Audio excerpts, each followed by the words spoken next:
Welcome to Might in Motion, where we help you navigate your personal and professional goals to manifest them into your deserved career and life path.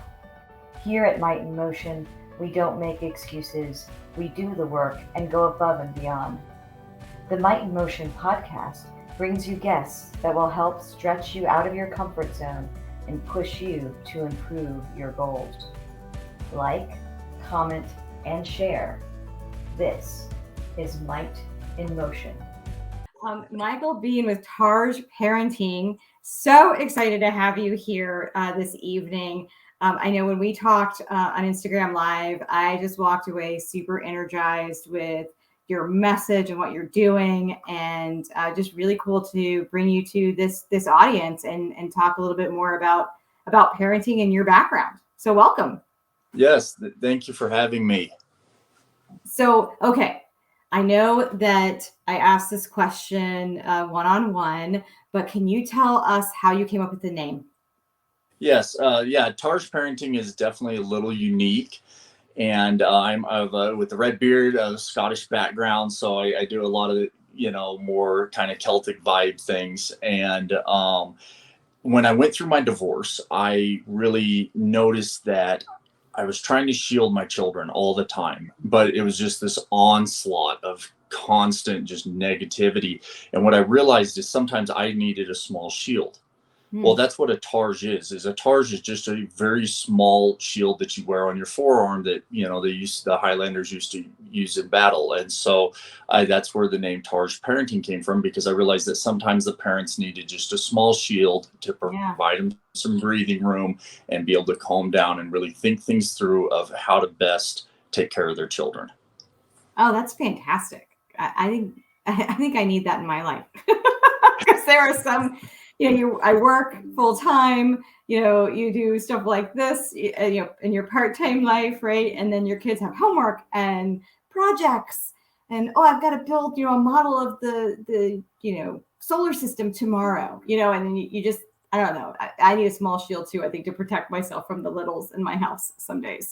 So. Yeah, I mean, we're still human, and sometimes children tend to put us on a pedestal, but we make mistakes, or we'll have a temperament, or stress will get to us. And that's when I realized, well, we need a shield of different techniques and abilities and different ways to not only take care of ourselves, but that way we can provide for our children in a more proper and sustainable way.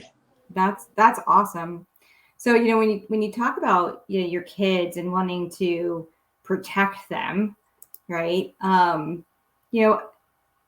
How do you work with kids as a parent to be able to give them some tools to maybe protect themselves? It's a good question. I think the best way to approach children learning to be able to protect themselves, and we're talking just solely mentally, just mentally, not into the physical self-defense stuff, but just mentally, is creating a strong, solid gut instinct. That's awesome. How do you, what are some tricks or thoughts that you have on how that can be done? I was once told, actually, my brother taught me this. After I went through some stuff where I came out with basically no gut instinct. And so I was here in my mid 30s and I had no gut instinct, and it was just gone. And so I had to redevelop everything. And one thing that my brother taught me was trust but verify. And so trust the other individual or the situation, trust yourself, but then verify it. And go through different ways, ask questions. Our children nowadays are very much taught, and I guess, and depending on where you grew up, it's been like this for generations, but they're taught to just, be quiet and just listen, do what you're told, to be seen and not heard. And well, in today's fast-paced society, that does not work. That's what gets children in trouble. That's what gets them into bad situations. So to teach children to speak up and to really address what is actually on their mind, what the questions they have, and really and I guess this kind of really comes back to the whole Santa Claus thing. Like we tell kids Santa Claus exists, Santa Claus exists, to the point that they're finally like, Dad, I know he doesn't. Well, then, we're caught. And Yeah. it's like, well, it's just the tradition. And the kids understand that lie. They understand going, okay, I get it. Now I get to help play Santa Claus for my littles and, and whatnot. But it's different in real life situations, stuff that could actually cause them mistrust in a relationship.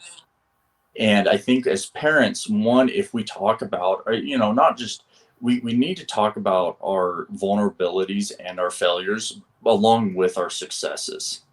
Right. But a lot of times we only talk about our successes and then we judge other people's successes or we point fingers or something. So then a child is growing up going, okay, so I don't get it. This guy was successful, but because of XYZ, he was bad. But Dad, you do the same thing. Yeah. And if they don't speak up and feel comfortable calling their own family members out on it, which can be the most difficult time to call somebody out. Mm-hmm. But at the same token, if they can feel comfortable doing that, then if their teacher tells them something that they do not agree with, or, a trusted adult that's around them, tells them something like it's okay for me. I mean, we get into sex trafficking is huge, right? That's a very large topic right now. Well, it's usually, started by a trusted family or friend. Well, if that's happening and they're going, well, I'm supposed to trust this person. My gut instinct says this is bad, but I'm supposed to go with it. And they don't question anything and they don't stand up to question or speak up. Then that's how they get in those bad situations. So what I've started doing with my children, and I keep it age appropriate. Yep. So my 6-year-old, I tell fibs to all the time.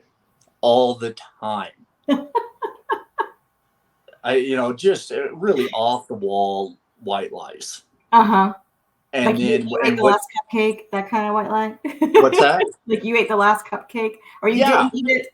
Yeah, definitely. Or like you just make something bizarre off the wall in the moment up. Yeah. And you get them to question you, and you get that look.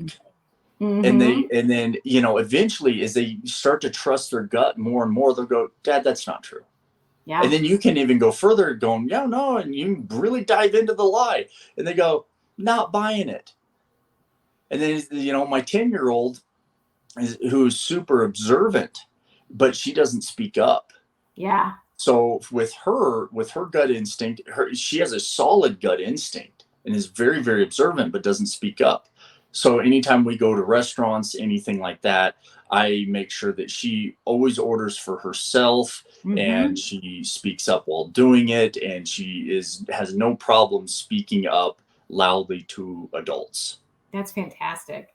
I'm a quick reminder to those of us who are joining us, you can type questions in the chat and it will come across. So if you do have any questions while we're talking, send it over. I know, thank you so much. We did get a great discussion so far. Thanks for tonight's live. Appreciate that. So if you have any questions, please pop it in the chat.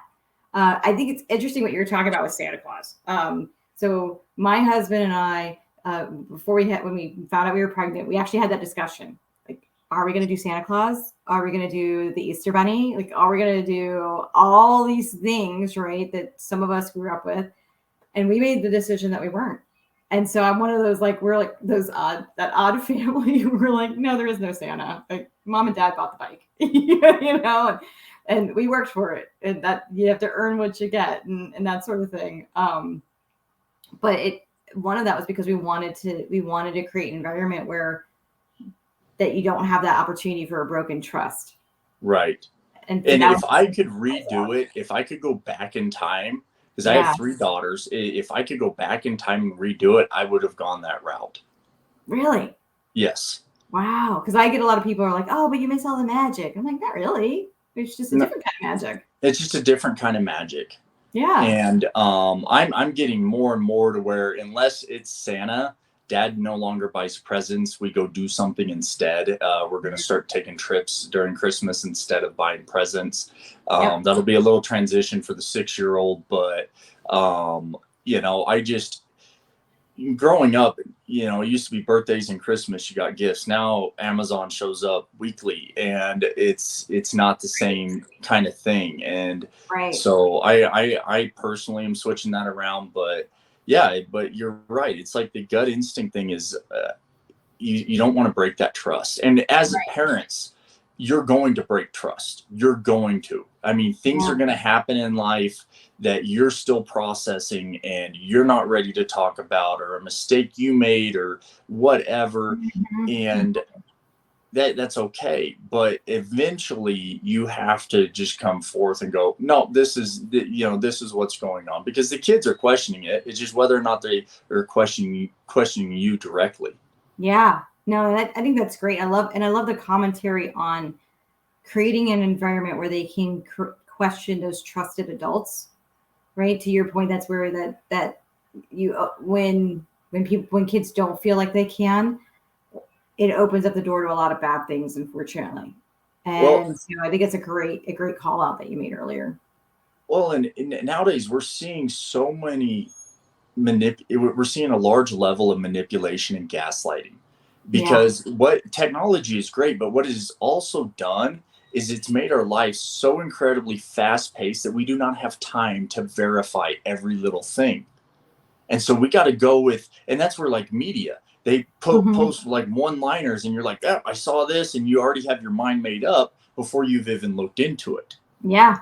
Well, Yeah. if you take a step back and think about that from a child's perspective, if they don't know how to go through and verify something, and verify their gut instinct, all Yeah. you're ultimately raising then is a child that is going to become an adult and work in a cubicle and do what they're told and Right. have zero independent thinking skills. Right. And it's so funny that you said that, because in my mind, I'm taking the things that you're saying. I'm like, man, that translates directly into corporate America, right? You want people on your team that will question things. You want them to be creative, to, we say think outside the box and all those buzzwords and phrases. But if you've been raised in an environment to not question anything and actually be rewarded when you don't, right? Then they end up being adults that don't then go generate that change that we need, right? Either in your company, your business, politics, wherever the case may be. So I think what you're talking about now is what we're instilling in the next generation is going to be critical, for the next, that next generation of employees that backfill, many of us in corporate America, right? Like we say all the time, trust but verify. We say, like, I want my team to be able to trust their gut, right? And they may Right. not have those skills yet, which is kind of scary. It is. It is. I mean, when I took a step back and started looking at it, I was like, wow, we have a lot of adults Yeah. that do not have the ability to verify anything, and they really go with the flow. And we're seeing it.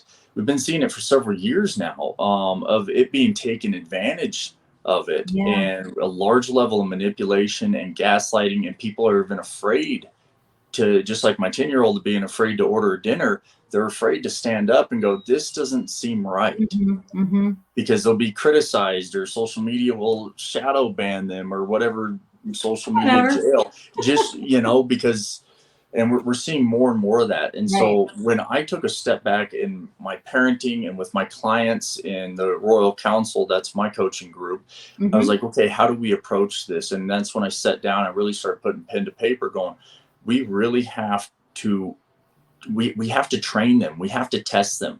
And so how we do this is by lying to them. We give Mm. them a test, and we make them call us on it. Yeah. Yeah. And I've really had the opportunity to do this with my 6-year-old. My 14-year-old, she's always been one to speak up.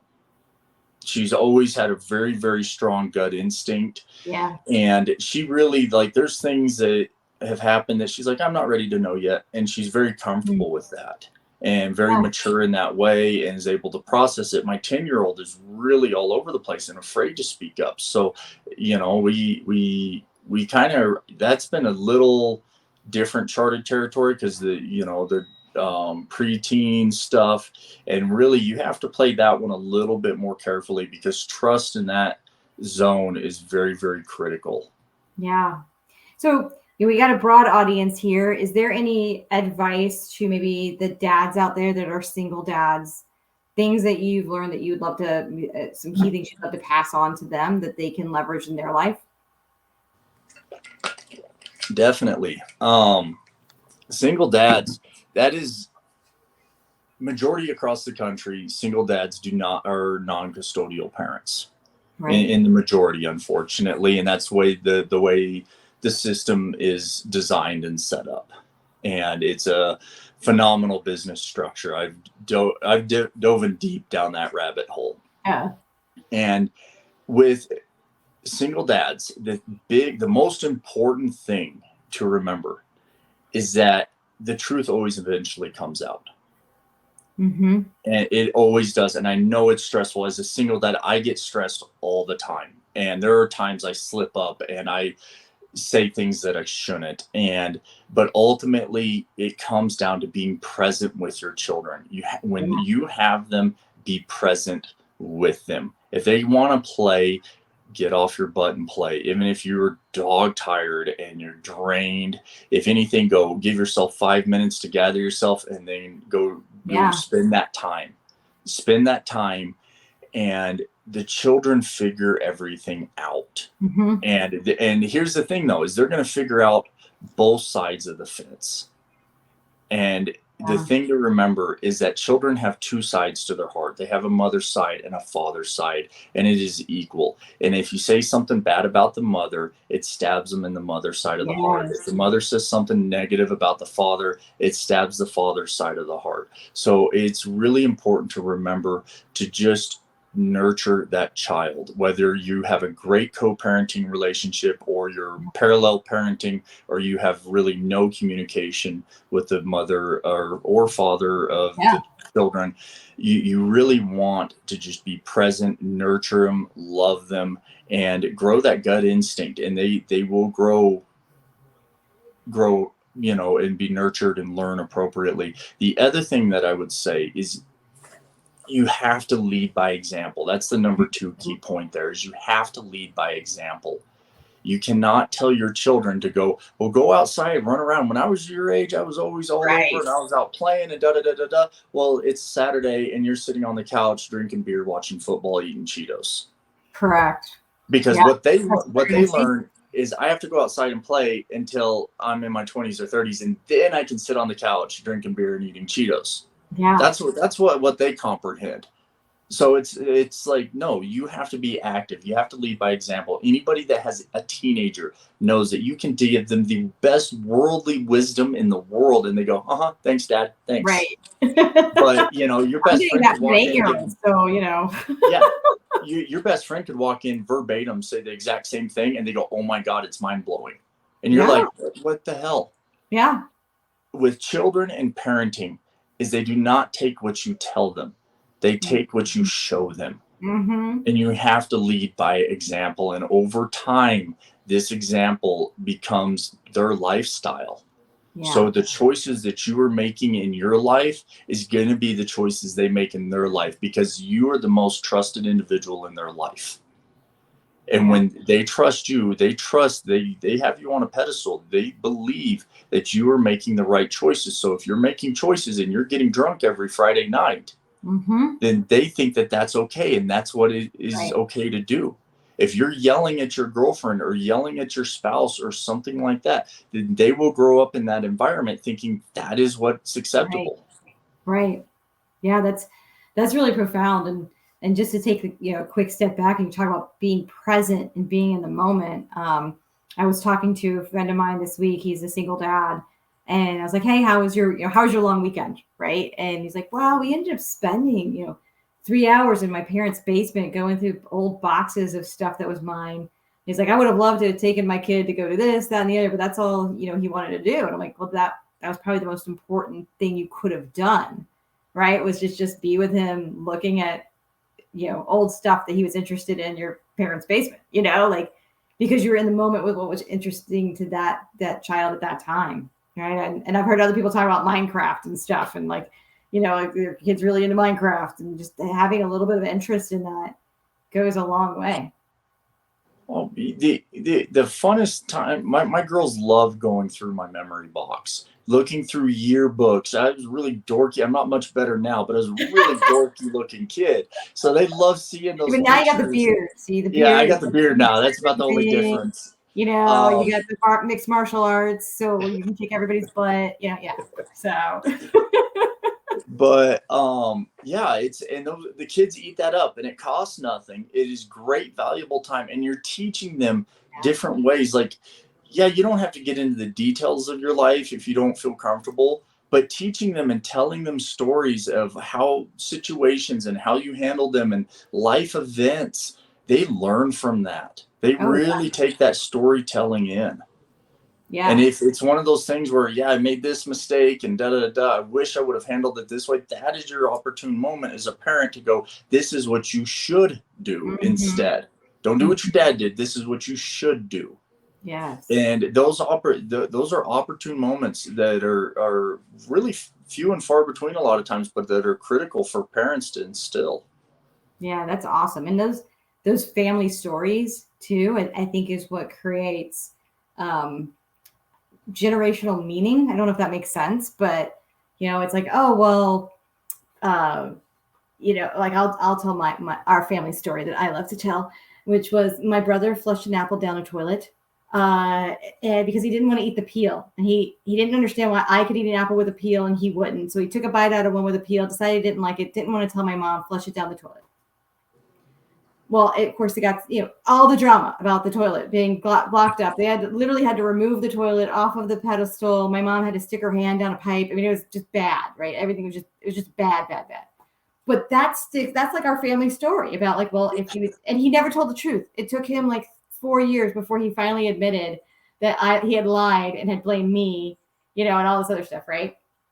And so that has become a family story about you should tell the truth, right? And my kids, who obviously were not alive when I was, 5 years old when this happened, know the story about the apple being flushed down the toilet, right? Because that creates these generational stories of, hey, you have the opportunity to tell the truth. You have the opportunity. If you come to me and say, I started eating this apple and it just wasn't really good, and can you help me resolve the situation? Or I broke the window, or I did whatever, you're not going to get in trouble. It's when you try to hide stuff, you're going to get in trouble, Yeah. And yeah, I don't know. Tangent. Absolutely. Absolutely. And that's the thing to remember with parenting too, is even if they break the window or they wreck the car or Right. whatever it is that they do, because most likely they were not paying attention, doing something stupid, which we all did, We all did. and is to keep your cool and Yeah. have that self-awareness that if you need to leave the room and gather yourself for 5 minutes, that's perfectly okay. And then Right. come back and handle the situation appropriately and not flying off the handle. Right. Because if you fly off the handle, all they learn is that if I screw up, hide it better.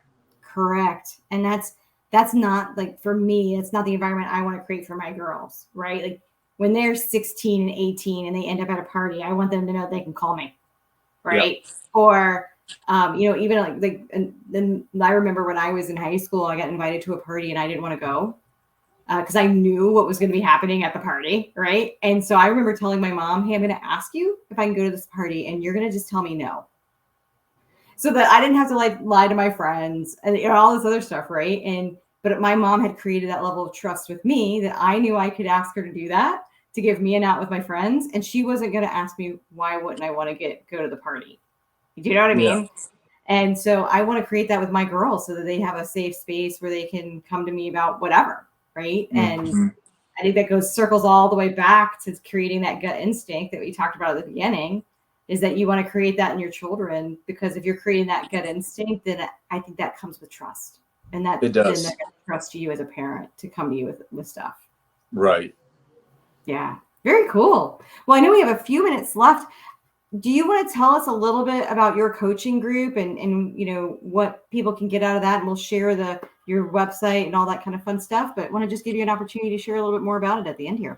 Yeah, definitely. My coaching group is called the Royal Council, and because we are raising future kings and queens, and And so my coaching groups is specifically designed for people going through divorce or post divorce. I do have parents in it that are not divorced, and that's great. But it is designed for the rebuilding and healing process, because I do understand how incredibly stressful and painful the entire process is. And so not only do we work on skill sets within oneself and parenting techniques, but we also provide that environment to allow, okay, this is going on, Sally's a little off this week. The court's been rough, and everybody in that group has been through it. And Yeah. so it's really nice, because they're able to come together and go, okay, well, this is what worked for me. Every state's different, but give this a try. Or and ultimately it comes down to just trusting the process and just surrendering that it's going to work out the way that it's meant to. But I actually have 5 equations that I've designed myself. That is the curriculum. We spend 2 months per equation going through it. The main equation that we started with is discipline plus humility plus faith equals hope. And we break down that triad to basically teach people, okay, this is how we rebuild our lives. You are now a single parent, single person, and how are you going to do your life? Are you just going to sit back and let life rule you, or are you going to step up, move forward, and take this as an opportunity to do what you've always wanted to do in life?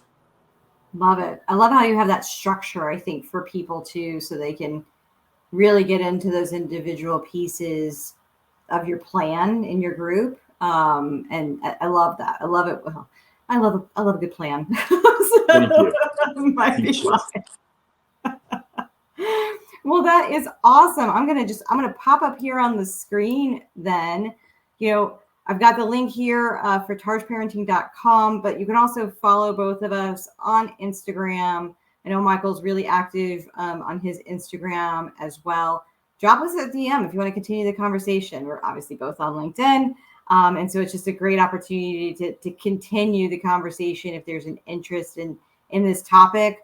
We want to make sure that we're here to help and help you in that area of your life, because Might in Motion isn't just about where are you from a corporate perspective. It's how are you holistically in your life, and parenting is a big part of that for a lot of us. So thank you again so much for joining us. I really appreciate it. Thank you for tuning into Might in Motion. If you learned something about motivation, momentum, mindfulness, or might, please like, comment, and share. Thank you.